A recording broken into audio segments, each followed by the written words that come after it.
السلام علیکم ورحمۃ اللہ وبرکاتہ، نحمدہ ونصلی علی رسولہ الکریم، اما بعد فاعوذ باللہ من الشیطان الرجیم، بسم اللہ الرحمن الرحیم، رب اشرح لی صدری ویسر لی امری واحلل عقدۃ من لسانی یفقہوا قولی۔ اللہ سبحانہ وتعالیٰ کا حکم ہے کہ قرآن مجید پڑھنے سے پہلے ہم اللہ کی پناہ میں اپنے آپ کو دیں اور شیطان مردود جو وسوسے ڈالتا ہے دلوں میں، الذی یوسوس فی صدور الناس، اس سے بچنے کے لیے اپنے آپ کو ایک خاص حفاظت میں لائیں۔ اعوذ باللہ من الشیطان الرجیم پڑھے تو سب سے پہلے ہم اس کا ترجمہ دیکھتے ہیں۔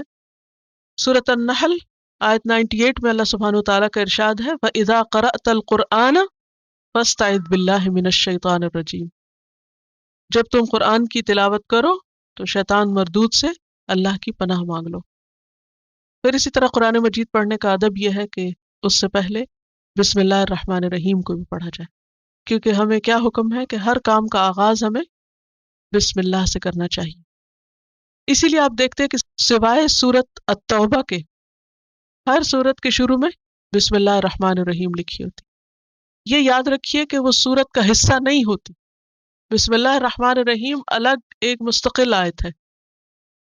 تو سورۃ الفاتحہ سے پہلے اعوذ باللہ من الشیطان الرجیم اور بسم اللہ الرحمن الرحیم دیکھیے، اعوذ میں پناہ لیتی ہوں، باللہ اللہ کی، من سے، الشیطان شیطان، الرجیم مردود، میں پناہ لیتی ہوں اللہ کی شیطان مردود سے، اور بریکٹ میں آگے لکھیے بچنے کے لیے۔ سورۃ الفاتحہ ترتیب کے اعتبار سے قرآن مجید کی پہلی سورت ہے۔ فاتحہ کا لفظ فاتحہ سے ہے۔ فاتحہ کا معنی ہے کھولنے والی، آغاز، ابتدا، اوپننگ۔ اس سورت کو ام القرآن بھی کہا جاتا ہے، قرآن کی ماں۔ السبع المثانی بھی کہا جاتا ہے، 7 بار بار دہرائی جانے والی آیات، کیونکہ ہم دن میں سب سے زیادہ قرآن مجید کا یہی حصہ پڑھتے ہیں نمازوں وغیرہ میں۔ اسے شفا بھی کہا گیا، اس کو صلاۃ بھی کہا جاتا ہے، کیونکہ اس کے بغیر صلاۃ نہیں ہوتی، نماز نہیں ہوتی۔ بہت ہی برکت اور عظمت والی صورت ہے۔ حدیث میں آتا ہے عن ابن عباس قال بینما رسول اللہ صلی اللہ علیہ وسلم وعنده جبریل علیہ السلام اذ سمع نقیزا فوقه فرفع جبریل علیہ السلام بصره الى السماء فقال هذا باب قد فتح من السماء ما فتح قط، قال فنزل منه ملك فأتى النبي صلی اللہ علیہ وسلم فقال ابشر بنورین اوتیتہما لم یؤتہما نبی قبلک، فاتحة الکتاب وخواتیم سورة البقرہ، لم تقرأ حرفا منہما الا اعطیتہ۔ حضرت عبداللہ بن عباس رضی اللہ عنہ سے روایت ہے، رسول اللہ صلی اللہ علیہ وسلم بیٹھے ہوئے تھے اور آپ کے پاس جبریل بیٹھے تھے۔ اتنے میں جبریل علیہ السلام نے آسمان کے اوپر دروازہ کھلنے کی آواز سنی، تو انہوں نے اپنی آنکھ اوپر اٹھا کر دیکھا، پھر کہا یہ آسمان کا وہ دروازہ ہے جو کبھی نہیں کھلا تھا۔ پھر اس میں سے ایک فرشتہ اترا اور رسول اللہ صلی اللہ علیہ وسلم کے پاس آیا اور کہا مبارک ہو، آپ کو 2 نور وہ عطا ہوئے جو آپ سے پہلے کسی نبی کو نہیں دیے گئے۔ اور جبریل نے یہ بھی بتایا کہ یہ فرشتہ اس سے پہلے کبھی زمین پر نہیں آیا، اور وہ کیا خوشخبری لے کر آیا تھا کہ ایک یہ سورۃ الفاتحہ جو آپ کو ملی، یہ آپ سے پہلے کسی اور کو نہیں ملی، اور دوسرا سورۃ البقرہ کی آخری 2 آیات۔ اور یہ خوشخبری بھی دی کہ جو ان کو پڑھ کر دعا کرے اس کی دعا قبول ہوتی ہے۔ لہٰذا جو سورت اس وقت آپ پڑھنے جا رہے ہیں، یہ سورت قرآن مجید کی انتہائی اہم سورت ہے، بہت ہی مبارک سورت ہے، وہ عطا ہوئے۔ سورت فاتحہ کا ایک تو مشہور نام ہے جو ہم سب کو معلوم ہے، الفاتحہ، سورت الفاتحہ، لیکن اس کے علاوہ بھی اس کے کچھ نام ہیں۔ ان میں سے ایک نام ام القرآن، سورت الشفا، الصلاۃ، ویسے تو اور بھی ہیں لیکن ضرورت نہیں، اتنا ہی کافی ہے۔ بتانے کا مقصد یہ تھا کہ اس سورت کی اہمیت کتنی زیادہ ہے، کب کس کے زیادہ نام رکھے جاتے ہیں، جب اس سے زیادہ پیار ہو۔ آپ نے بھی تجربہ کیا ہوگا، مجھے یاد ہے کہ میں اپنے بچوں کو ہر تھوڑے عرصے بعد ایک نئے نام سے پکارتی تو ان کا اصلی نام تو وہی رہتا تھا، لیکن ہر تھوڑے دن کے بعد جو ان کی عادتیں بدلتی، جب بچے گرو کرتے نا تو نئی نئی شرارتیں کرتے، تو جو ان کی نئی شرارت آتی تو میں ایک نیا نام رکھ دیتی ان کا. تو اس سے مجھے احساس ہوا کہ یہ بھی ایک محبت کی علامت ہوتی ہے. تو سورۃ الفاتحہ کی جو عظمت ہے اور جو اس کا مقام ہے اور مرتبہ ہے، اس کی بنا پر اس کے سب سے زیادہ نام ہے دوسری صورتوں کے مقابلے میں. یہ صرف اس کی اہمیت کی وجہ سے. ٹھیک ہے. تو سورۃ الفاتحہ کتاب اللہ کی سب سے عظیم ترین صورت ہے، اور اس کی عظمت کی ایک وجہ یہ بھی ہے کہ اسے نماز میں پڑھنا فرض قرار دیا گیا ہے. اس کے بغیر نماز ہوتی نہیں. اگر کوئی شخص ساری نماز پڑھ لے لیکن سورۃ الفاتحہ نہ پڑھے تو اس کی نماز ہی نہیں، اس کو دوبارہ پڑھنی ہوگی. تو یہ نماز میں بھی ریڑھ کی ہڈی کی طرح، جیسے اگر انسان کی جو بیک بون ہے اگر اس کو کچھ ہو جائے تو انسان نہ کھڑا ہو سکتا نہ بیٹھ سکتا ہے، بالکل پیرالائز ہو جاتا ہے. تو اسی طرح ایسی نماز جس میں سورۃ الفاتحہ نہ ہو، وہ نماز کیسی؟ جیسے پڑھی نہیں، جیسے ہے ہی نہیں. اور اس کو السبع المثانی بھی کہا جاتا ہے، اور السبع المثانی کا مطلب ہے بار بار دہرائی جانے والی آیات. کتنی دفعہ دہراتے ہیں ہم ان آیات کو؟ دن میں کتنی دفعہ پڑھتے ہیں سورۃ فاتحہ؟ کتنی دفعہ پڑھتے ہیں؟ 17 تو فرض ہیں، اور فجر کی 2 سنتیں بھی بہت ہی اہم ہیں. نبی صلی اللہ علیہ وسلم نہ ان کو کبھی سفر میں چھوڑتے تھے، نہ کبھی گھر میں، نہ بیماری میں، کسی حال میں فجر کی 2 سنتیں نہیں چھوڑتے تھے. تو 17 میں 2 اور ایڈ کر لیں تو کتنا ہو گیا؟ 17 + 2 19 ہو گئے. ایٹ لیسٹ 19 ٹائمز تو ہم پڑھتے ہی ہیں، لیکن ظاہر ہے کہ باقی سنتیں بھی بہت اہم ہیں، کیونکہ حدیث میں آتا ہے کہ جو شخص دن کی 12 سنتیں پوری کرے میں جنت میں اس کو گھر کی بشارت دیتا ہے. جنت میں گھر کا وعدہ ہے اس شخص کے لیے. ہم ہم سب گھر چاہتے ہیں. ہر عورت کو گھر بنانے کا شوق ہوتا ہے، گھر خریدنے کا شوق ہوتا ہے. سب کو ہے، یہ کوئی نہیں، سب کو ہوتا ہے. ان کو فطری شوق ہے. یہ تو پرندوں میں بھی ہوتا ہے، جانوروں میں بھی ہوتا ہے، اس سے کوئی بری بات نہیں ہے. اور گھر بھی کیسا بنانے کا شوق ہوتا ہے؟ خوبصورت ترین. تو کوئی گھر جنت سے زیادہ خوبصورت نہیں. اور جب ایک وعدہ ہے، پرومس ہے کہ اگر تم یہ 12 پوری کر لو تو تمہیں یہ مل جائے گا، تو ہم اس کے لیے سستی کر جاتے، ادھر ادھر ہو جاتے. وہ فرض پورا ہو گیا، کافی، اتنا بھی کافی، اس سے زیادہ کیا. ہاں؟ اگر آپ اپنے ساتھ تھوڑی سی غور و فکر کریں تو آپ دیکھیں کہ مثلا ظہر میں 4 سنتیں پڑھنے کے لیے کتنے منٹ لگیں؟ 5 7 8، میکسیمم 8 لگتے ہیں. اگر آرام سے پڑھے تو 8 منٹس لگتے ہیں. 8 منٹس تو کوئی مشکل نہیں ہے. بہرحال عادت بنانے کی ضرورت ہے انشاءاللہ. تو سورۃ الفاتحہ قرآن پاک کی اہم ترین صورت ہے، اور اس کا مشہور نام فاتحہ اس لیے ہے کہ یہ فاتحۃ الکتاب ہے، فاتحۃ القرآن ہے. اس سے قرآن پاک کی اوپننگ ہوتی ہے، قرآن پاک کا آغاز ہوتا ہے. بسم اللہ الرحمن الرحیم. الحمد للہ رب العالمین. الحمد، حمد الگ ہے، الگ ہے. عربی زبان میں ال کا بھی معنی ہوتا ہے، اور کئی ایک معنوں میں استعمال ہوتا ہے، لیکن عام طور پر جو ہے وہ کسی کامن ناؤن کو پراپر ناؤن بناتا ہے، یعنی کسی عام کو خاص بنا دیتا ہے، نکرہ کو معرفہ کر دیتا ہے، خاص کا معنی دیتا ہے. جیسے انگریزی میں دا کا لفظ، جیسے بک اینڈ دی بک. اور ہم جو ہے ہا میم دال، حمد. حمد کہتے ہیں تعریف کو. تعریف کے لیے ایک اور لفظ بھی استعمال ہوتا ہے، مدح. میم دال ہے. مدح کس کو کہتے ہیں؟ تعریف کو، جو عام طور پر کس کے لیے ہوتی ہے؟ مخلوق کے لیے ہوتی ہے. حمد اللہ کے لیے ہوتی ہے، لیکن مدح مخلوق کے لیے ہوتی ہے. عموماً لوگ بادشاہوں کی تعریف میں قصیدے لکھتے تھے. ہاں؟ تو دونوں میں تھوڑا فرق ہے. حمد کسی کے کمال کی تعریف کرنا ہوتا ہے. حمد صرف اس کے لیے ہوتی ہے جس میں پرفیکشن ہوتی، اور پرفیکشن صرف اور صرف اللہ کے لیے. اس لیے الحمد بھی کس کے لیے ہے؟ اللہ کے لیے. اور پرفیکشن کے ساتھ یہ کہ اس تعریف میں محبت اور تعظیم بھی ہوتی ہے. محبت کا معنی کیا ہے؟ لو اینڈ تعظیم، رسپیکٹ، کسی کو بڑا سمجھنا.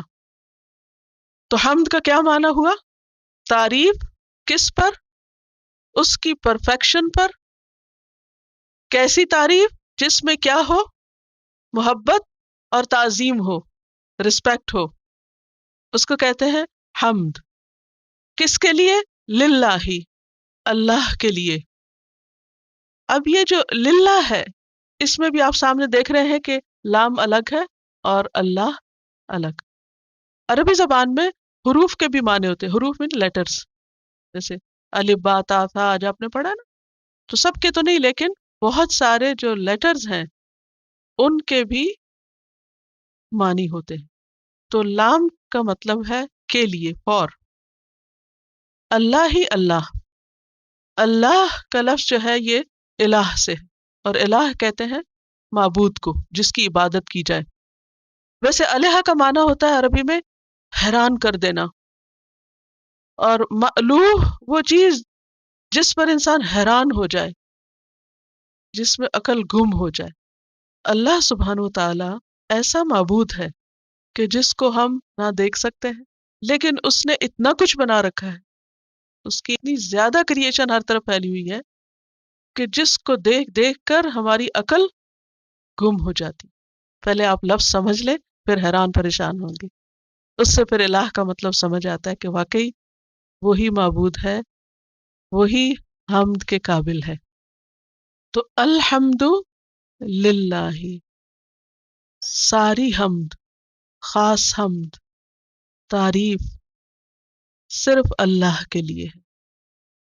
اس کا کیا مطلب ہے؟ کسی اور کے لیے ہمیں تعریف نہیں کرنی چاہیے، کسی کی تعریف نہیں کرنی چاہیے. تعریف کرنا منع ہے. آپ کو اپنے بچے کی تعریف نہیں کرنی چاہیے. ہاں؟ ہم تو یہ کہہ رہے ہیں ساری تعریف اللہ کے لیے اور خاص تعریف اللہ کے لیے، اور ابھی ہم کہہ رہے ہیں کہ پتہ نہیں بچوں کی تعریف کرنی چاہیے نہیں، یا کسی کی بھی خوبی کی تعریف کرنی چاہیے نہیں، یا اللہ کے سوا کسی اور میں کوئی خوبی ہے بھی یا نہیں. فرق کیا ہے؟ What's the difference? اللہ کی ذات کیسی ہے؟ پرفیکٹ. لہذا اس کی تعریف بھی کیسی؟ پرفیکٹ. اللہ کی باقی مخلوق میں بھی خوبیاں ہیں. ایک پھول کو دیکھ کے اس کی تعریف کریں گے یا نہیں؟ آسمان کا اچھا رنگ دیکھ کے تعریف کریں گے یا نہیں؟ کسی انسان کو دیکھ کے، کسی بچے کو دیکھ، ہم دن میں پتہ ہے کتنی دفعہ تعریف کرتے ہو. تعریف کرنا اسلام میں منع نہیں ہے، لیکن مخلوق کی تعریف ویسی نہیں جیسی اللہ کی تعریف. مخلوق کی تعریف بعض اوقات صرف ایک وقتی جذبے کے تحت بھی ہوتی ہے، حقیقی نہیں ہوتی. بعض لوگ تو جھوٹ بھی شامل کر لیتے ہیں تعریف. بٹرنگ کرنا، چاپلوسی کرنا، خوشامد کرنا، یہ سارے لفظ کہاں سے آئے؟ ان کی کوئی حقیقت ہے نا؟ ہاں؟ یہ سب بندوں کے لیے اور دنیا کی چیزوں کے لیے تو ہو سکتا ہے، مگر اللہ کے لیے ایسی کوئی چیز نہیں. وہاں کیا ہے؟ حمد. اور حمد کیسی تعریف ہوتی ہے؟ جو کسی کی پرفیکشن پر ہو اور اس میں محبت اور تعظیم ہو، کوئی جھوٹ نہ ہو، کوئی مبالغہ آرائی نہ ہو. دنیا میں ایگزیجریشن بھی ہوتی ہے نا، بعض اوقات کوئی اتنا قابل نہیں ہوتا لیکن ہم ضرورت سے زیادہ اس کی تعریف کر دیتے ہیں، حالانکہ وہ اس کے قابل ہی نہیں ہے. ہاں؟ ایسا ہوتا ہے نا. لیکن اللہ کی تعریف ان سب سے مختلف ہے. الحمد، سب تعریف، پرفیکٹ تعریف، جس میں محبت بھی ہماری شامل ہے اور تعظیم بھی شامل ہے، اور مکمل تعریف ہے جو کسی خوف کی وجہ سے نہیں. کیونکہ بعض اوقات انسانوں کی تعریف کس لیے کر دیتے ہیں؟ خوف سے.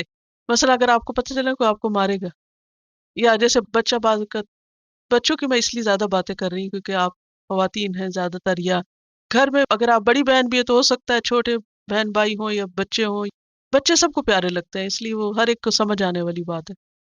جب بعض اوقات ایسا ہوتا ہے کہ آپ کو ڈر ہوتا ہے کہ بچے نے کوئی غلط چیز اٹھا لی ہے اور وہ پھینکنے لگا ہے، تو آپ اس کو روکنے کے لیے کیا کرتے ہیں؟ کتنے اچھے ہو تم تو کبھی ایسے نہیں کرو گے. لیکن اس وقت آپ ڈر کے مارے اس کی تعریف کر رہے ہیں تاکہ آپ اس کے شر سے بچ سکیں. اللہ کی تعریف ایسے نہیں ہوتی، کیونکہ اللہ تو الرحمن الرحیم ہے. تو الحمد للہ، پرفیکٹ تعریف، محبت والی تعریف، تعظیم والی تعریف، اس کی عظمت پر مبنی تعریف، سچی تعریف، حقیقی تعریف، ساری کی ساری تعریف للہ، بس اللہ کے لیے ہے، اور اس کے علاوہ کسی اور کے لیے ہے تو حمد نہیں ہے، مدح ہے، مدح، بس پریز ہے، سمپل سی پریز۔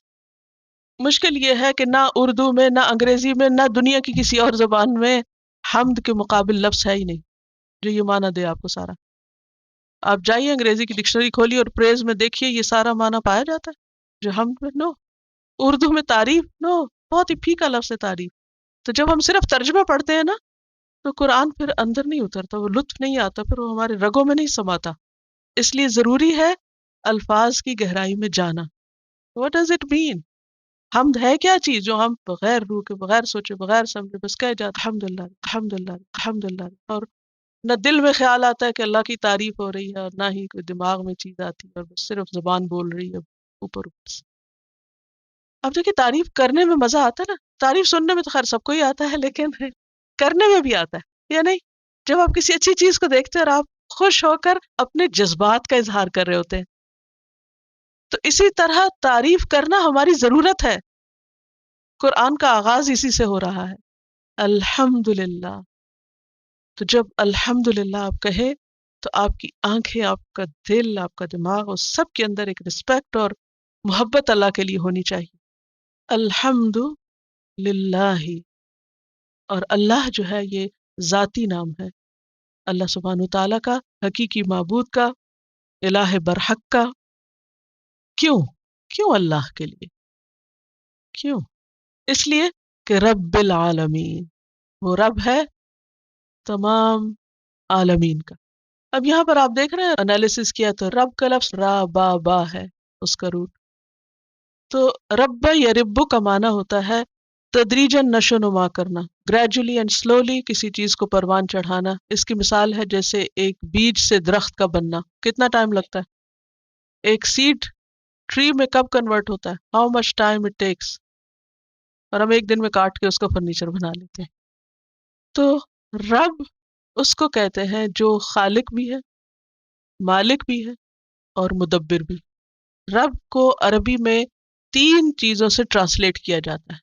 وہ تو پہلے جو میں نے معنی بتایا نا وہ ڈکشنری میننگ ہے، لفظی معنی ہے رب یا ربو کا، لیکن رب کا لفظ جب اللہ کے لیے استعمال ہوتا ہے تو اس کا کیا مطلب ہے؟ خالق، مالک، مدبر۔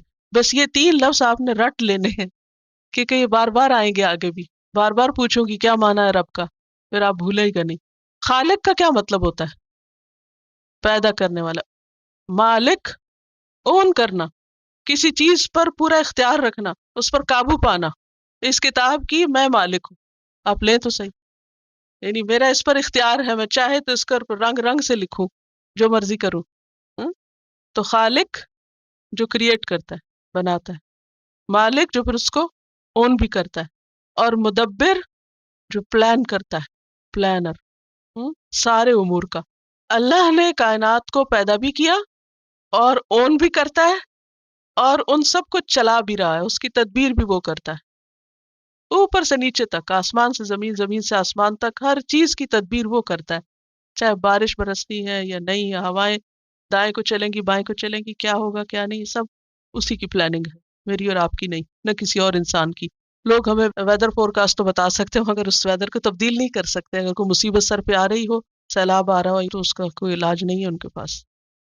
ربا یا ربو، ربن کا معنی ہوتا ہے آہستہ آہستہ کسی چیز کو پروان چڑھانا، لیکن رب کا لفظ جب اللہ کے لیے استعمال ہوتا ہے تو معنی ہوتا ہے خالق، مالک اور مدبر۔ رب صرف وہی ہے، اللہ ہی ہے، اللہ ربنا، کیونکہ کوئی اور انسان ہمارا خالق نہیں، نہ وہ ہمیں اون کرتا ہے۔ اب لوگوں کا حال کیا ہوتا ہے، تھوڑا سا ہم پر احسان کر لیں تو ہم کو اون کرنے لگتے کہ ہمیں ہر کام کی انہی کی مرضی سے کرنا چاہیے۔ نہیں، ہمیں ہر کام صرف اللہ ہی کی مرضی سے کرے، کیونکہ وہی بس ہم کو اون کرتا ہے۔ رب عربی زبان میں عورت کے لیے ربۃ البیت کا لفظ آتا ہے، ربۃ البیت، یعنی عام انسانوں کے لیے بھی یہ لفظ عربی زبان میں پہلے سے استعمال ہو رہا تھا۔ عورت کو ربۃ البیت کیوں کہتے ہیں؟ کیونکہ مینیجر ہے گھر کی، تو وہ اس کے لفظی معنوں میں ہے، اور اس کی مینجمنٹ ناقص ہے، جبکہ رب کی مینجمنٹ جو ہے اور اس کی پلاننگ اور اس کی کریشن جو ہے وہ ان لمیٹڈ ہے۔ دیکھیے ہمارا حال کیا ہے، ایک گھر کو چلانا ہے مشکل. ایک دن سب ٹھیک کر کے رات کو ہر چیز اپنی جگہ پہ رکھ کے سوتے ہیں، سب ٹھیک ہوگی. سویرے اٹھتے ہیں پھر وہی حال ہوتا ہے. جتنا مرضی پلان کر لیں، جتنی چاہے گھرداری سیکھ لیں، جتنا چاہے وقت لگا لیں، کچھ نہ کچھ گڑبڑ رہتی ہے، کچھ نہ کچھ چھوٹ ہی جاتا ہے. سارے ٹاسک پورے نہیں ہو پاتے. لیکن اس کے مقابلے میں اللہ سبحانہ تعالیٰ کے لیے جب رب کا لفظ استعمال ہوتا ہے، تو آپ دیکھیے کہ وہ سورج کو اپنے وقت پر نکالتا. ہم خود نکلنے میں لیٹ ہو جاتے ہیں، بچوں کو بھیجنے میں لیٹ ہو جاتے ہیں، لیکن اللہ سبحانہ تعالیٰ وقت پر سورج نکالتا، وقت پر غروب ہوتا ہے. ہر چیز اپنی اپنی جگہ پہ چل رہی ہے، اسی کے حکم کے مطابق چل رہی ہے. اور جتنا کچھ اس نے پیدا کیا ہے، عام طور پر یہ ہوتا ہے نا گھر میں اگر ذرا مہمان آ جائیں اور زیادہ برتن نکل جائیں تو پھر دیکھیں عالم کیا ہوتا ہے کہ ان سب کو واپس رکھنے میں ایک مصیبت آئی ہوئی ہوتی. لیکن اللہ تعالیٰ کی کریشن، میں یہ کمپیریزن اس لیے گھر کا کریں کیونکہ آپ لوگ گھر چلاتے ہیں، اور یا اگر گھر نہیں آپ میں سے کوئی چلاتا ہے تو کوئی بزنس چلاتا ہے یا کوئی آفس یا اپنے ورک پلیس یا کسی بھی چیز جہاں بھی آپ کو مینجمنٹ کا کام کرتے ہیں، وہاں اس کی مثال کو آپ سامنے رکھیے. اور دوسری طرف اللہ سبحانہ تعالیٰ کی پوری یونیورس کو پھر آپ کمپیئر کر لیجئے، اپنے گھر کو دیکھ لیجئے اور اس کے سامان کو اور جو کچھ اس میں آپ نے رکھا ہوا ہے، اور اللہ سبحانہ تعالیٰ کی پوری کائنات کو. جو بڑے سے بڑا بزنس مین کسی کا بھی سوچ لیجئے دنیا میں اگر کوئی ہے جس کو آپ مجھ سے زیادہ جانتے ہوں گے کہ اس کا بزنس ہم کتنے امپریس ہوتے ہیں، اتنا بڑا بزنس بلینز کا. اور عام طور پر لوگ مثال دیتے ہیں بل گیٹ، بتاتے رہتے ہیں کہ اب اتنا ہو گیا اس کے پاس اور اتنا، اور ایسے مینج کرتا ہے اور معلوم نہیں کیا کیا. اس کو سوچ لیجئے، ایک طرف بل گیٹ کو سوچ لیجئے اور دوسری طرف پھر آپ دیکھیے کہ اصل رب کون ہے اور اصل مدبر اور پلاننگ کرنے والا کون ہے اور چلانے والا، اور اس کی اونرشپ کیا ہے اور دنیا کے ان لوگوں کی اونرشپ کیا ہے، اور ہمیں کس سے متاثر ہونا چاہیے اور کس کی بات ماننی چاہیے اور کس کی طرف رجوع کرنا چاہیے. تو رب العالمین وہ صرف رب کسی خاص جگہ کا نہیں، کسی ایک ملک کا نہیں، کسی ایک انسان کا نہیں، کسی ایک قبیلے نسل کا نہیں، بلکہ العالمین. اور العالمین، عالمین کیا ہوتا ہے؟ عالمین یہ العالم کی جمع ہے، اور اس کا جو بیسک سٹرکچر ہے وہ عین لام میم ہے. روٹ اس کا عین لام میم ہے، اور اسی سے لفظ علم بنتا ہے.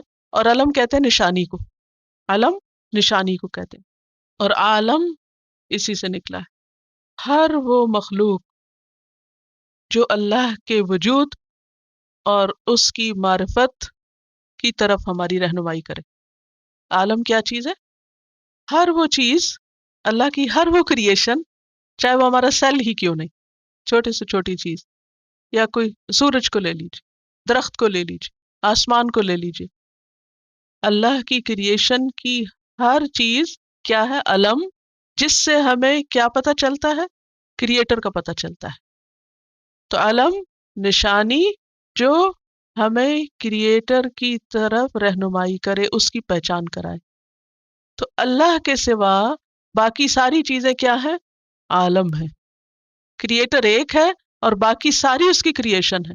تو اس کی کریشن میں سے جو بھی کوئی چیز ہم کو نظر آتی ہے جس سے ہمیں اس کی پہچان ہوتی ہے یا جو ہمیں اس کی طرف لے جاتی ہے، ویسے تو ہر چیز ہی لے جاتی ہے، الگ بات ہم کو نظر نہ آئے، ہاں؟ تو وہ سب کیا ہے؟ عالم ہے. سمجھ آئی کیا ہے عالم؟ عالم کا، چلیے عالمین کا سنگولر کیا ہے؟ عالم. عالم کا روٹ کیا ہے؟ عین لام میم. عین لام میم سے علم بنتا ہے. علم کس کو کہتے ہیں؟ نشانی.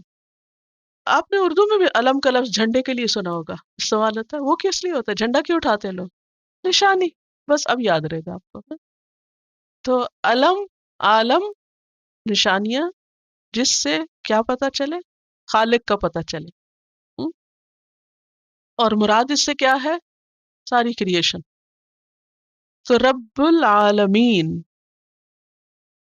وہ جو خالق ہے ساری یونیورس کا، اس سب کو اون بھی کرتا ہے اور پھر ان سب کی پلاننگ بھی اس کو چلا بھی رہا ہے. اب آپ دیکھیے، میرا سوال آپ سے یہ ہے کہ اللہ کی تعریف کیوں کی جائے؟ الحمدللہ کیوں؟ اس لیے کہ وہ رب العالمین، ہر چیز کو اس نے پیدا کیا، کسی اور نے کیا ہو؟ آپ کہیں گے نہیں، میں نے بھی فلاں چیز بنائی ہے، فلاں چیز لکھا ہے، میں کھانا بنا سکتی ہوں، میں کپڑا سی سکتی ہوں، فلاں بہت کریٹو ہے، یہ کتنا زیادہ استعمال ہوتا ہے. شی از ویری کریٹو، روز نئی نئی چیزیں بناتی. She is creative in making food, creative writing, creative پتہ نہیں کیا کچھ. تو انسان بھی کریٹو ہو سکتا ہے، کریٹو ہو سکتا ہے مگر ناقص ہے. اس کی کریشن میں نقص ہے، اس کی کریشن اوریجنل نہیں ہے. ہم عموماً کریٹو چیز کہتے ہیں جو اوریجنل ہو، حالانکہ اوریجنل کچھ بھی نہیں. اگر کسی نے کوئی نئی ریسیپی ایجاد کر لی تو وہ جو انگریڈینٹس ہیں وہ کہاں سے آئے؟ وہ تو اس نے خود نہیں اگائے یا بنائے، وہ تو ریڈی میڈ ہی لی ہے نا چیزیں.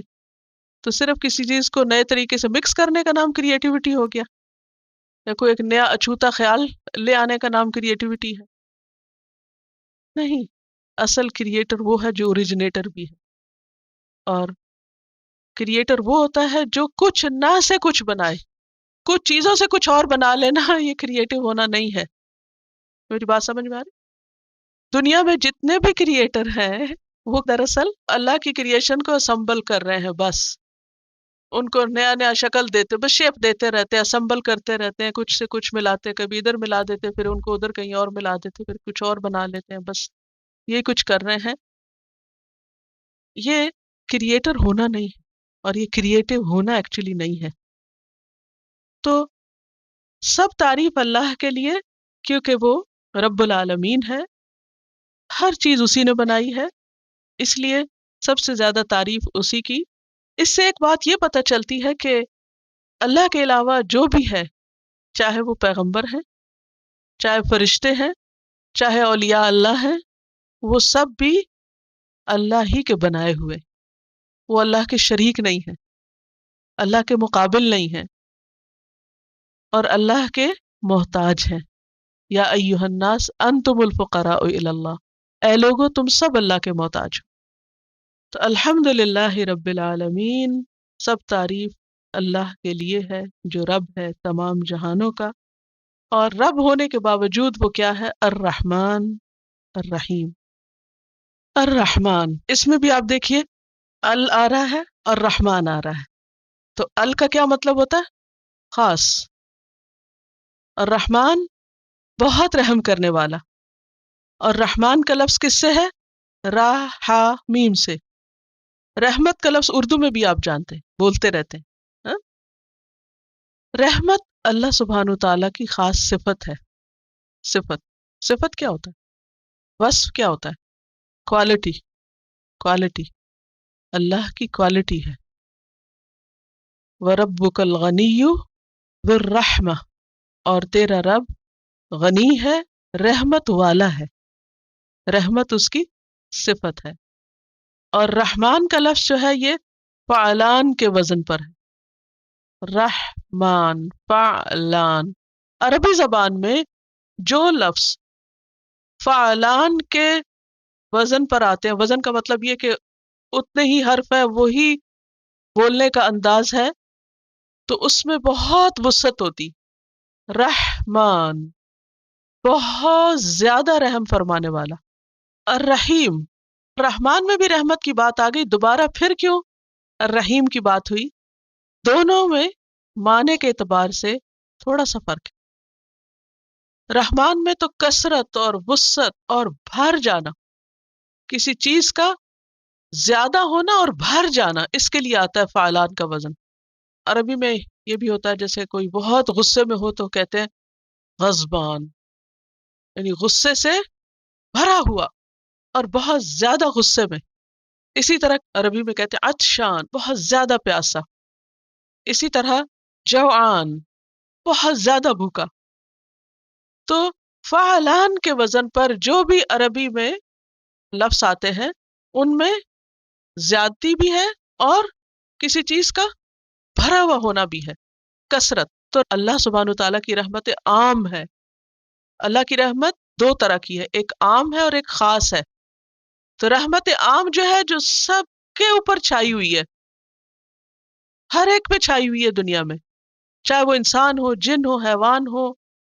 حتیٰ کہ حدیث میں آتا ہے کہ جنگلی جانور ہوتے ہیں نا جو اور جانوروں کا شکار کرتے ہیں، وہ اگر اپنے بچے سے ہاتھ اٹھا لیتے اور ان کو نہیں کھا جاتے تو یہ بھی اللہ ہی کی رحمت کی وجہ سے، تو اللہ نے ان کے دلوں میں رحمت ڈالی، تو وہ ہر جگہ پر اس کی رحمت ہے، یعنی ہر چیز کو گھیرا ہوا ہے جس کی وجہ سے یہ دنیا چل رہی ہے۔ تو یہ سب کے لیے، چاہے کوئی مسلمان ہو، کافر ہو، مشرک ہو، منافق ہو، کوئی اچھا ہو، برا ہو، لیکن اللہ کی اس پر رحمت عام ہے، اسی وجہ سے ہم سب جی رہے ہیں، اسی وجہ سے ہم سب کھا پی رہے ہیں۔ اور یہ رب العالمین کے بعد اس لیے بھی کہ جو عالمین کا رب ہے، جو ہر چیز کو اون کرتا ہے، وہ اتنا بڑا ہے، وہ اگر کوئی غلطی کرے تو اس کو ایک سیکنڈ میں سزا دے سکتا ہے، لیکن اس کے باوجود وہ ان لوگوں کو جو بعض اوقات نعوذ باللہ اللہ سبحانہ و تعالیٰ ہی کو برا بھلا کہہ رہے ہوتے ہیں اور اس کو ظالم بتا رہے ہوتے ہیں، اور معلوم نہیں کیا کچھ اس کے اور اس کے آیات اور اس کی کتاب اور اس کے خاص بندوں کے خلاف بولتے رہتے ہیں، لیکن اس کے باوجود وہ ان کو فوری سزا نہیں دیتا۔ یہ کیوں نہیں دیتا؟ کیا وہ دے نہیں سکتا، پکڑ نہیں سکتا؟ دے سکتا ہے، لیکن چونکہ وہ رحمان ہے اس لیے وہ ان کو چھوڑے رکھتا ہے اور ان کا وہ وقت پورا کرنے دیتا ہے۔ اب آپ دیکھیے، دنیا میں جب انسانوں کے پاس تھوڑی سی بھی اتھارٹی آتی ہے تو کس طرح بہیو کرنے لگتے ہیں؟ آپ اس کو بتائے گا کس طرح بہیو کرتے ہیں؟ اتھارٹی کے مختلف درجے ہوتے ہیں نا، کسی کے پاس تھوڑی ہوتی، کسی کے پاس اس سے زیادہ، کسی کے پاس بہت ہی زیادہ۔ ماں کے پاس اتھارٹی سارا دن بچوں کو ڈانٹ ڈپٹ کرتی رہتی، اور دنیا میں آپ دیکھیں اتھارٹی کی مثالیں، مثلاً دنیا میں مختلف جو ممالک ہیں ان میں ہر طرح کے ہیں، کوئی تھرڈ ورلڈ ہے، کوئی اس سے اوپر ہے، کوئی اپریشن اینڈ پرائڈ، تو جس کے پاس جتنی اتھارٹی آتی جاتی ہے نا، اس کا غرور اور اس کا تکبر اتنا ہی بڑھتا چلا جاتا ہے، اور پھر وہ سمجھتا ہے اسے کوئی پوچھنے والا نہیں، وہ جس پہ جتنا چاہے ظلم ڈھائے، جو مرضی کرے، ایسا ہوتا ہے نا۔ اور بعض اوقات وہ یہ نہیں دیکھتے کہ کس کو تکلیف ہوگی اور کس کو آرام ہوگا اور کس کے ساتھ ظلم ہوگا اور کس کے ساتھ انصاف ہوگا، وہ جو چاہے کرتے ہیں، لیکن اللہ سبحانہ و تعالیٰ ایسا نہیں کرتا۔ آپ دیکھیں کہ جن لوگوں کے پاس طاقت اور قوت ہوتی ہے، جب انہیں پتہ چلتا ہے کہ فلاں ہمارے خلاف ہے تو وہ کیا کرتے ہیں؟ فوراً پکڑنے کی کرتے ہیں۔ لیکن اللہ سبحانہ و تعالیٰ کے خلاف کتنے لوگ ہیں؟ دنیا بھری پڑی ہے ایسے لوگوں سے جو اللہ کو مانتے ہی نہیں، یا اس کے ساتھ شرک کرتے ہیں، یا اس کا حق نہیں دیتے، یا اس کی اطاعت نہیں کرتے، لیکن اس کے باوجود وہ کیا کر رہا ہے؟ ان کو کھانے پینے دے رہا ہے یا نہیں؟ ہاں؟ فائدہ اٹھانے دے رہا ہے، ہنسنے دے رہا ہے، بھاگ رہے ہیں، دوڑ رہے ہیں، دنیا پہ اپنی مرضیاں منمانیاں کر رہے ہیں۔ یہ کیوں ہے؟ اس لیے کہ وہ رحمان ہے، لیکن اس سب کی ایک لمٹ اور حد ہے، تو اس کی اب ایک اور قسم کی رحمت ہے، اور وہ ہے خاص، اسپیشل، خاص رحمت، اور اس کے لیے یہاں لفظ آیا ہے الرحیم، جو فعیل کے وزن پر ہے، اور رحیم کا مطلب ہوتا ہے بار بار اور مسلسل رحمت کرنا، ہمیشہ رحمت کرنا، اور یہ ہمیشہ کی رحمت پھر اس کے صرف فرما بردار بندوں کے لیے ہوگی۔ اللہ سبحانہ و تعالیٰ کی رحمت کے 100 حصے، جس میں سے ایک صرف دنیا میں ہے اور 99 قیامت کے دن، لیکن یہ 99 ان کے لیے اب رہ جائیں گے جو اس پر ایمان لاتے، جو اس کو مانتے، جو اس کی اطاعت کرتے، لیکن پھر غلطیاں کرتے، تو وہ اپنی رحمت کے ساتھ ان کو معاف کرے گا، اور باوجود اس کے کہ ان کے اندر غلطیاں ہوں گی، پھر بھی ان کو معاف کر کے ان کو جنت میں داخل کرے گا۔ تو یہ ہوتا ہے الرحیم۔ تو کیا فرق ہے دونوں میں؟ دونوں کے اندر آپ دیکھیں روٹ ایک ہی ہے، را ہا میم، ایک ہی ہے نا۔ کیا کیا باتیں پتہ چلی؟ نمبر ایک کہ رحمت اللہ کی صفت، نمبر دو رحمت کی دو قسمیں، رحمت خاص اور رحمت عام، نمبر تین رحمت کے 100 حصے، ایک دنیا میں 99 آخرت، نمبر چار اس کی رحمت دنیا میں سب کے لیے عام ہے، لیکن قیامت کے دن کس کے لیے خاص ہوگی؟ ایمان والوں کے لیے۔ تو الرحیم وہ مسلسل رحم کرتا رہے گا آخر تک، کس پر؟ ایمان والوں پر۔ اللہ کی تعریف کیوں؟ کیونکہ وہ مالک کائنات ہونے کے باوجود بے حد مہربان ہے۔ سمجھ آ گئی الرحمن الرحیم کی؟ اب آپ بتائیے، نمبر ایک رحمت اللہ کی صفت، رحمت کی دو قسمیں، کون کون سی؟ خاص اور عام، 100 حصے، ایک دنیا میں اور 99 آخرت۔ پھر دنیا میں اس کی رحمت سب کے لیے، فعیل کے وزن پر، فاعین یا لام فعیل. جیسے کریم، آئی نو کہ اٹس قبل از وقت اور ٹو ارلی کہ اس طرح کی باتیں میں آپ سے کروں، لیکن بات یہ ہے کہ اس کے بغیر پھر وہ غور و فکر ہو نہیں سکتا. اور اتنے لفظ آپ کو آتے بھی ہیں، مثلا کریم آتا ہے، سب کو معلوم ہے نا کریم لفظ. عظیم، کوئی اور لفظ بتائیے فعیل کے وزن پر. آپ پڑھتے ہیں شاعری؟ اوکے. شعر جب پڑھتے ہیں تو اس کے آخر میں کیا ہوتا ہے؟ رائم ہوتی ہے نا، وزن ہوتا ہے نا، وزن. بس وہی وزن ہے یہ شعر کا وزن. شعر کب بنتا ہے؟ جب اس کے آخری لفظ ایک جیسے ہوتے ہیں.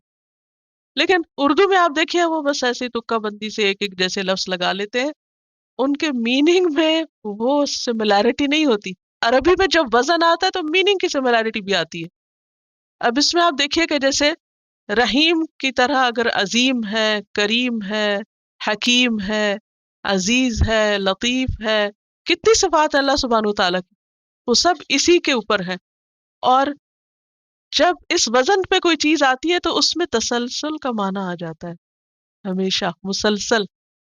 لطف آتا ہے یا نہیں ایسے پڑھنے میں؟ اب جیسے اللہ کی صفت کریم ہے، کرم کرنے والا ہے، یہ نہیں ایک دفعہ کیا اور پھر بھول گئے. کیا ہے اس میں؟ تسلسل. کسی چیز میں ہمیشگی ہونا اچھی بات ہے یا نہیں؟ اچھی بات ہے نا. مثلا انسانوں کے اندر صفات ہوتی ہیں، انسانوں کی کوالٹیز ہوتی ہیں. اچھا کچھ کوالٹیز ہوتی ہیں صرف ٹائملی، تھوڑی دیر کے لیے، کنٹینیوٹی نہیں ہوتی، کنسسٹنسی نہیں ہوتی. اچھا کبھی اسمائل کیے کہیں تو کر لیا اور گھر جا کے موڈ آف کر لیا، کوئی تسلسل نہیں. ہاں اسی طرح اور اچھی اچھی صفات، یہی تو بڑے نرمی سے بات کرے اور تھوڑی دیر کے بعد فرعون بن گئے. تسلسل نہیں ہے نا، کہیں نیچے گرے کہیں اوپر چڑھ گئے. اور کبھی تو خوب کام کیا کبھی کچھ بھی نہ کیا، کوئی تسلسل نہیں. ایک دن خوب کھا لیا اگلے دن کچھ بھی نہ کھایا، کوئی تسلسل نہیں، کوئی ہمیشگی نہیں، کوئی کنسسٹنسی نہیں. اچھا اس کا نقصان کیا ہوتا ہے؟ یہ نقص ہے، عیب ہے، اور یہ بندوں میں ہے، اللہ میں نہیں ہے. اللہ ان سارے عیبوں سے پاک ہے. اللہ سارے عیبوں سے پاک ہے. سمجھ آ گئی؟ جو ہم کہتے ہیں نا مستقل مزاج ہونا، وہ کیا ہوتا ہے؟ کچھ لوگ بہت مستقل مزاج ہوتے ہیں، جو کام شروع کرتے ہیں پورا کر کے دم لیتے ہیں. اور جتنے بھی دنیا کے کامیاب لوگ ہیں جن کو آپ سکسیسفل پیپل کہتے ہیں، پروفیشنل، ان کے اندر یہ کوالٹی پائی جاتی ان کے درجے کی، کہ جو شروع کرتے ہیں مکمل کرتے، ادھورا نہیں چھوڑتے. تھوڑا تھوڑا کرتے ہیں، مسلسل کرتے ہیں، لانگ ٹرم کام کرتے ہیں. اور اس کے برعکس ناکام لوگوں کی صفت کیا ہوتی؟ وہ جو ایک ریس کی کہانی پڑھتے ہیں بچپن سے، اس میں بھی اصل میں تو اسٹیڈ فاسٹنس کی بات ہے نا. کہ کچھوا جو تھا وہ چلتا رہا، خواہ وہ تھوڑا تھوڑا چلتا رہا. اور خرگوش جو تھا وہ چھلانگے لگا کے سو گیا. حالانکہ خرگوش کا چھلانگے لگانا بڑا دل خوش کرتا ہے، مگر کامیابی کس کو ہوئی؟ کچھوے کو. اس میں ہمارے لیے بہت بڑا سبق ہے. جیسے اب قرآن پاک آپ نے شروع کیا نا، تو یہ نہیں کہ ایک دو دن تو بہت جذبے جوش سے آنا اس کے بعد بند کر کے رکھ، نہیں، اس کو تھوڑا تھوڑا تھوڑا مگر کمپلیٹ کرنا انشاءاللہ. تو رحیم کے آپ سمجھ آ گیا؟ ہوں؟ رحم مسلسل، تسلسل کے ساتھ، اینڈ تک. اچھا رب کے اندر بھی کیا ہے؟ یہ سب اللہ کی صفات ہیں. الحمدللہ ہم نے کہہ دیا نا، تو مین جو ہمارا فوکس ہے وہ اللہ پر ہے. اور اس کی پہلی صفت ہے کہ وہ رب ہے، دوسری صفت ہے الرحمن ہے، تیسری صفت ہے الرحیم ہے. اب الرحمن الرحیم ہے اور رب ہے وہ، تو ہر ایک کے اندر ایک الگ ہی کوالٹی.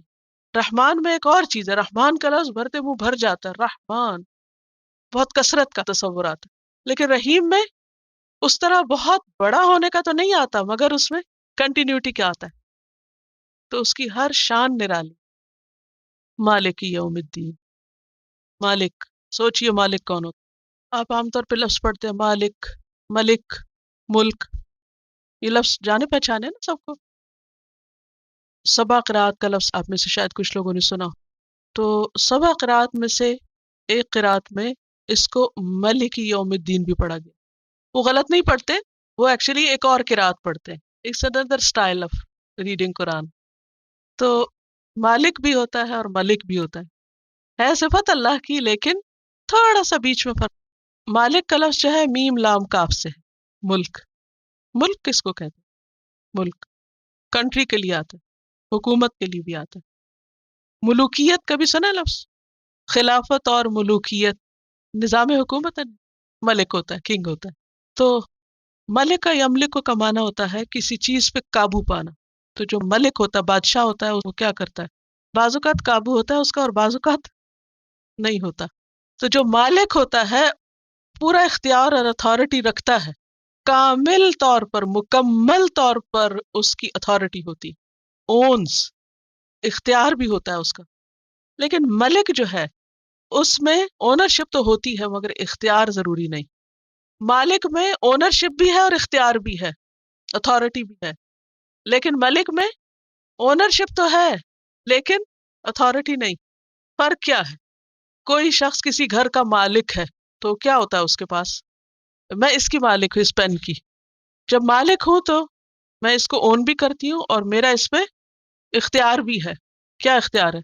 چاہوں تو لکھوں، چاہوں تو بند کر دوں، چاہوں تو پھینک دوں، چاہے تو کسی کو تحفے میں دے، جو مرضی کروں، یہ اختیار ہے۔ مالک، مالک کون ہوتا ہے؟ جو مالک بھی ہوتا ہے، اون بھی کرتا ہے اور اتھارٹی بھی رکھتا ہے۔ لیکن ملک صرف اون کرتا ہے، اتھارٹی ہو بھی سکتی ہے اور اتھارٹی نہیں بھی۔ اب آپ دیکھیں کہ بہت سے ممالک ایسے ہیں اب بھی کہ جن میں ڈیموکریسی کے علاوہ وہاں پر کنگ یا کوئین کا وجود بھی ہوتا ہے۔ اب کیا کوئین مالک ہوتی؟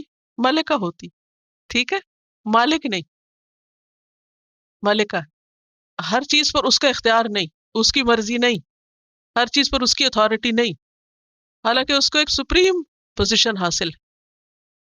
تو اللہ سبحانہ وتعالیٰ کے لیے جب مالک اور ملک دونوں لفظ استعمال ہوتے ہیں تو اس میں بات یہ ہے کہ مالک کے اندر اگرچہ اختیار اور ملکیت دونوں ہیں، مگر جو ملک کے اندر وہ ایک گلیمر ہے وہ مالک میں نہیں ہے۔ مثلا مالک، ایک قلم کا مالک بھی مالک کہلا سکتا ہے، اللہ سبحانہ وتعالیٰ تو پھر ہر چیز کا مالک ہے۔ لیکن ملک جو ہے بھلے اس کے ہاتھ میں کچھ بھی نہ ہو مگر جو ٹائٹل ہے ملک، اس کی اپنی ایک خوبصورتی ہے۔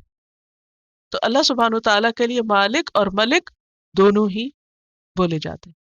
لیکن یہاں دنیا کی ملکیت کی بات نہیں ہو رہی، یہاں مالک یوم الدین، یوم الدین سے مراد قیامت کا دن ہے۔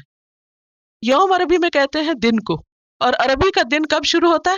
جب چاند نظر آتا ہے، ایک دن کے مغرب سے اگلے دن کی مغرب تک، جب آپ روزہ رکھتے ہیں اور جب آپ عید کے لیے چاند دیکھتے ہیں، تو یہ دن ہوتا ہے۔ باقی ہم لوگوں کا عام طور پر دن کیا ہوتا ہے؟ سورج نکلنے سے دن شروع ہوتا ہے۔ اور یہاں پر لفظ آیا ہے الدین۔ الدین کا لفظ جو ہے یہ دانا یدین سے ہے، جس کا معنی ہوتا ہے بدلہ دینا۔ دین کا لفظ آپ نے پڑھا؟ دین کس کو کہتے ہیں؟ قرض کو، اور قرض چکانا ہی ہوتا ہے۔ قرض اپنا پیسہ نہیں ہوتا، کیا کرنا ہوتا ہے؟ واپس کرنا ہوتا ہے نا، ٹھیک۔ تو دانا یدین دین کہتے ہیں عربی میں بدلہ دینا، کسی عمل کی جزا یا سزا دینے کو۔ دین کا لفظ جو ہے عربی میں جزا اور عمل دونوں کے لیے استعمال ہوتا ہے۔ اور جزا کس چیز کی ہوتی ہے؟ سزا یا جزا کس چیز کی ہوتی ہے؟ عمل کی، ٹھیک ہے۔ تو دین عمل کا نام بھی ہے اور بدلے کا نام بھی۔ یہ جو دین اسلام ہے یہ کس چیز کا نام ہے؟ عمل کا نام ہے۔ مسلمان ہونا نام کا نہیں ہے، کچھ کرنے کا نام مسلمان ہونا ہے۔ سمجھ آ رہی ہے؟ نہیں آ رہی؟ مشکل لگ رہی؟ عربی زبان جو ہے اس کو کہتے ہیں لغت الازداد۔ یہ خوبی صرف عربی میں ہے کہ اسی لفظ کے اندر اپوزٹ میننگ بھی آتا ہے، لیکن کانٹیکسٹ سے پتہ چل جاتا ہے کہ کیا استعمال اس کی ڈیپتھ کے لیے۔ مثلا شراء کا لفظ عربی زبان میں خریدنے اور بیچنے دونوں کے لیے آتا ہے۔ ظن کا لفظ گمان اور یقین دونوں کے لیے آتا ہے۔ کہاں کیا آتا ہے کانٹیکسٹ سے فوراً پتہ چل جاتا ہے۔ ایک طرف عربی زبان میں وسعت بہت ہے اور دوسری طرف ایک ہی لفظ کے اندر دو اپوزٹ میننگ بھی آتے ہیں۔ تو دین کا لفظ عمل اور جزا دونوں کے لیے آتا ہے۔ اب آپ دیکھیے کہ یہاں پر کہا جا رہا ہے مالک یوم الدین، وہ بدلے کے دن کا مالک ہے، اور بدلے کا دن کون سا ہے؟ قیامت۔ اس کا مطلب ہے وہ عمل کا دن نہیں ہے، کلیئر؟ اس دن جو لوگ سزا پائیں گے وہ روئیں گے پیٹیں گے اور کہیں گے یا اللہ ایک دفعہ واپس بھیج ہم، آج ہم کو سمجھ آ گئی اب ہم کچھ کریں گے، ہم سے بتایا جائے گا بس اب تو واپس جا ہی نہیں سکتے۔ میں بہت چھوٹی تھی جب مجھے اس بات کا پتہ چلا، اور میں آپ سے بھی یہ کہوں گی کہ بچوں کو کبھی بچہ نہ سمجھے، ان کے ساتھ شیئر کرتے رہیں، جو بھی آپ سیکھیں ان کے ساتھ باتیں کیا کریں۔ بہت چھوٹی تھی تو میرے والد نے مجھے بتایا کہ وقت نہ ضائع کیا کرو نا، وقت استعمال کیا کرو، کیونکہ دنیا میں تو ہم ایک ایک لمحے میں جو کریں گے وہ سب جمع ہوتا جائے گا اور کل اس کا ریوارڈ ہمیں ملے گا، لیکن کل اگر تم کہو گی کہ میں اب کچھ کروں تو پھر کچھ بھی نہیں کر سکتے۔ تو قبر میں جب انسان جاتا ہے تو 1000 سال بھی رہے تو چاہے 1000 دفعہ روز سبحان اللہ کہے تب بھی اس کو کوئی فائدہ نہیں، کچھ بھی نہیں ملے گا۔ تو یہی کرنا ہے، تو یہ وقت بہت قیمتی۔ اور پھر وہ واقعہ بھی بتایا کہ کس طرح جہنم والے روئیں گے چلائیں گے اور کہیں گے کہ یا اللہ ہمیں واپس بھیج، ہم کریں۔ تو میں نے کہا اللہ تعالیٰ ایک دفعہ تو واپس کر دینا، شاید وہ بدل جائے۔ میں بہت دیر سوچتی رہی، پھر واپس نہیں جا سکے، واپس نہیں، واپس نہیں، واپس نہیں، یہ چیز چپک گئی میرے دماغ کہ واپس نہیں، عمل نہیں، وہاں کام نہیں کر سکتے، صرف بدلہ ہے، جو آج کر رہے ہیں بس وہی ملے گا کل۔ لہٰذا ہمیں آج کام کرنا ہے۔ تو دین کا ایک معنی کیا ہے؟ عمل۔ اگر دین کو ہم دنیا کے سینس میں لیں تو مطلب کیا ہے؟ ہمیں کیا کرنا ہے؟ عمل کرنا ہے، کام کرنا ہے، کام کام کام، اور کل بدلہ بدلہ بدلہ۔ دوسرا معنی ہے دین بدلہ، تو قیامت کا دن یوم الدین ملا کے پڑھی، ٹھیک ہے؟ تو یہاں پر کانٹیکس میں کیا پتہ چل رہا ہے کہ یوم الدین سے مراد عمل کا دن نہیں ہے۔ کون سا دن ہے؟ بدلے کا دن ہے، یعنی قیامت کا دن ہے۔ قیامت کے دن صرف بدلہ ہے، یہاں صرف معنی کیا جائے گا بدلے کا، ٹھیک ہے؟ بدلے کا دن، اور بدلے کا دن کون سا ہے؟ قیامت کا دن۔ مالک یوم الدین، یوم الدین کا مالک ہے، بدلے کے دن کا مالک ہے، صرف وہی مالک ہے، کوئی اور نہیں، کیونکہ قرآن مجید میں آتا ہے لِيُنذِرَ يَوْمَ الطَّلَاقِ يَوْمَ هُمْ بَارِزُونَ لَا يَخْفَى عَلَى اللَّهِ مِنْهُمْ شَيْءٌ لِمَنِ الْمُلْكُ الْيَوْمِ لِلَّهِ الْوَاحِدِ الْقَهَّارِ الْيَوْمَ تُجْزَى كُلُّ نَفْسٍ بِمَا كَسَبَتْ لَا ظُلْمَ الْيَوْمِ إِنَّ اللَّهَ سَرِيعُ الْحِسَابِ۔ سورۃ غافر آیت 15 سے 17 تک، 15 to 17۔ گھر جا کے آیت نکال کے ترجمہ بھی لکھ لیجئے، اب اس وقت لمبا ہو جائے گا۔ سورۃ غافر 15 to 17۔ اب ایک بات اور ہے، سورۃ المؤمن کو غافر بھی بولتے ہیں، تو عربی مصحف میں غافر ملے گا اور اردو مصحف میں المؤمن ملے گا، ٹھیک؟ جیسے سورۃ فاتحہ کے نام ہے نا، ایسے سورتوں کے بھی نام ہے۔ آیت کا مطلب کیا ہے؟ تاکہ وہ خبردار کرے یوم الطلاق یعنی قیامت کے دن سے، یوم ہم بارزون، جس دن وہ بالکل سامنے ہوں گے، لا یخفی علی اللہ منہم شیء، اللہ سے ان کی کوئی چیز چھپی ہوئی نہ ہوگی، یعنی قیامت کے دن ہم سب کس حال میں ہوں گے کہ ہمارا کچھ بھی چھپا ہوا نہ ہوگا۔ اس دن پکارا جائے گا لمن الملک اليوم، آج بادشاہت کس کی ہے، آج مالک کون ہے؟ جواب آئے گا للہ الواحد القہار، صرف اللہ کے لیے جو ایک ہے، زبردست ہے۔ الیوم، آج کے دن، تجزا کل نفس، بدلہ دیا جائے گا ہر نفس کو۔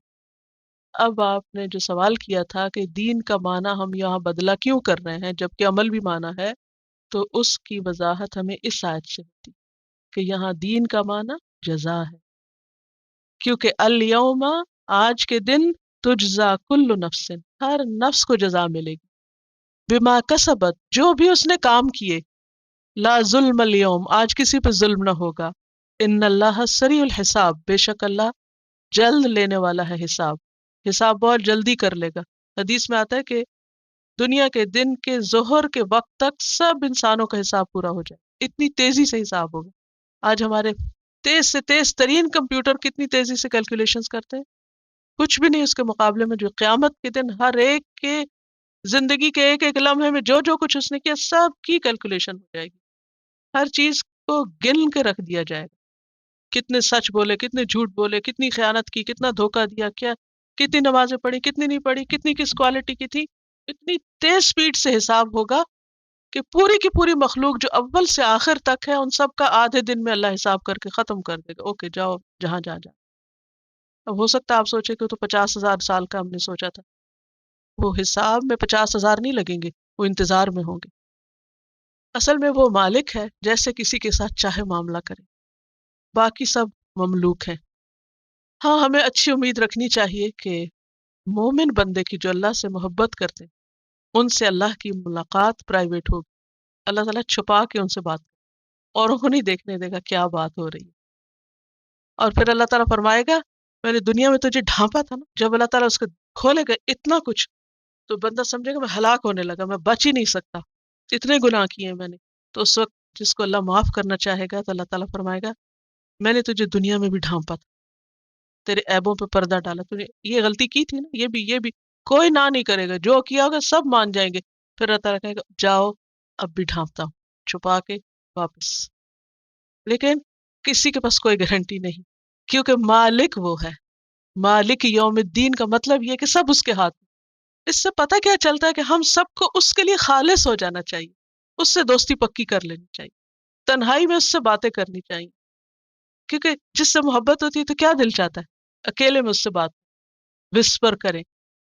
تو جس کو اللہ سے محبت ہوتی ہے اس کا دل نماز میں لگنے لگتا ہے، پھر اکیلے رہنا اس کو اچھا لگنے لگتا ہے، پھر اس کا دل چاہتا ہے میں اکیلے میں اللہ سے باتیں کروں کہ اللہ ایک دن قیامت کے دن بھی اسی طرح مجھے تجھ سے اکیلے ملاقات چاہیے، مجھے کسی اور کے ساتھ نہیں مل، مجھے کسی کے سامنے رسوا نہ کرنا۔ ولا تخزنا یوم القیامہ، دعا مانگتے نا اللہ میں دوسروں کے سامنے ہماری بےزتی نہ کرنا، ہم واقعی بہت گناہ گار ہیں، وہاں ہمارا یہ پرچہ نہ کھول کے کسی کو دکھانا۔ اور یہ وہ لوگ ہوں گے جو دنیا میں دوسروں کے عیب ڈھانپتے ہوں گے، چھپاتے ہوں، دوسروں کو بدنام نہیں کرتے۔ تو ہم کو وہ اخلاق اختیار کرنا ہے اور وہ عادتیں یہاں ڈالنی کہ جس کی وجہ سے اللہ تعالیٰ ہم سے محبت کرے، اور ہم جب اللہ سے ملے تو ہم کو چھپا کے بس اسی طرح لپیٹ کے ہماری گندگی بند کر کے اور ہم کو معاف کر دے۔ لیکن کسی اور کے ہاتھ میں اختیار نہیں ہوگا، مالک ہی یوم الدین، وہ خود مالک ہوگا۔ سب بندے وہاں پر بندے ہوں گے۔ حدیث میں آتا ہے کہ لوگ ننگے پاؤں بے لباس اٹھائے جائیں گے، ننگے پاؤں اور بے لباس۔ حضرت عائشہ نے کہا کہ پھر ہمیں شرم نہیں آئے گی، پھر لوگ ہم کو دیکھیں گے؟ اے عائشہ کس کو ہوش، کون کس کو دیکھے؟ کوئی کسی کو نہیں دیکھے۔ اب حشر کا میدان ہے، ذرا سوچئے تھوڑی دیر کے لیے، اور نہ کپڑا ہے جسم پہ اور نہ پاؤں میں کچھ ہے، یہ ہے نا عبد، یہ ہے نا ہم بندے، یہ ہے ہماری حقیقت، یہ ہے ہماری حالت۔ اور اس طرح ہر ایک سامنے اللہ کے آئے گا، کوئی کسی کے پیچھے اوٹ میں چھپ کے۔ دنیا میں تو جب ہم کسی سے بچنا چاہتے ہیں نا تو پیچھے ہو کے نکل جاتے ہیں، وہاں کوئی ایسے نہیں کرتے، کیونکہ ہمارے دنیا میں تو انسانوں سے واسطہ ہے، وہاں اللہ سے واسطہ ہے۔ تو اس سے ہمیں یہ پتہ چلتا ہے کہ دنیا میں جو مالک بنے ہوئے وہاں وہ بھی بندے ہوں گے۔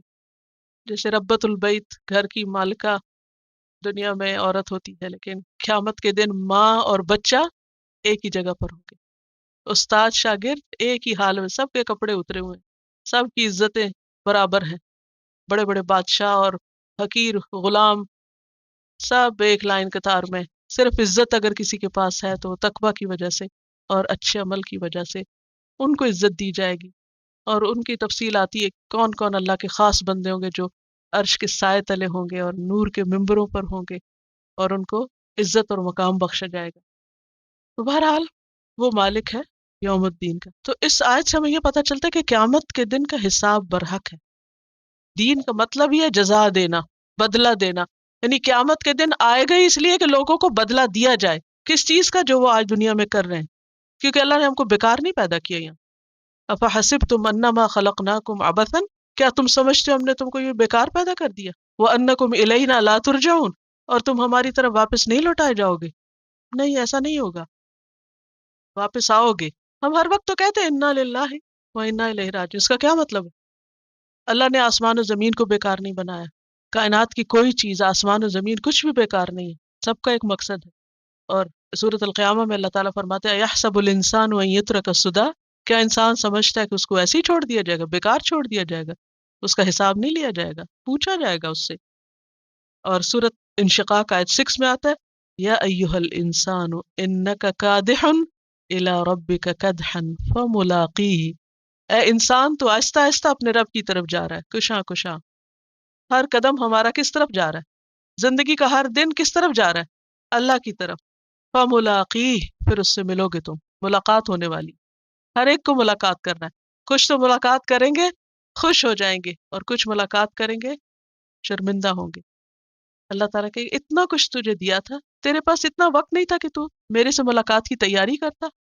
مالک یوم الدین. سبحانک اللہم و بحمدک نشہد ان لا الہ الا انت نستغفرک و نتوب الیک. السلام علیکم ورحمۃ اللہ وبرکاتہ.